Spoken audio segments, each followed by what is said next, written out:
Сайн байцгаана уу? Та бүхэндээ өнөөдрийн мэндийг хүргэе. Ингээд подкастын талаар подкаст сонсох дуртай хүмүүст нэг хэрэгцээтэй аппликейшны талаар ярих гэсэн юм аа. Тэр юу вэ гэвэл подкаст плеер гэдэг аппликейшн байгаа. Play Store руу ороод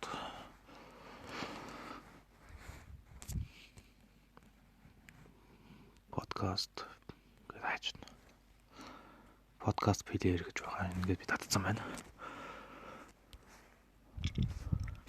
Орохоор юм Монгол контентууд, подкастууд байгаа. Тэгээд та бүхэн subscribe дараад нэгдээд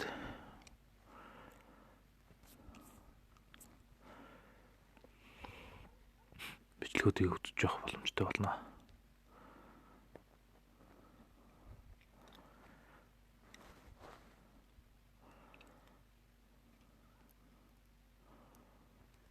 Ингээд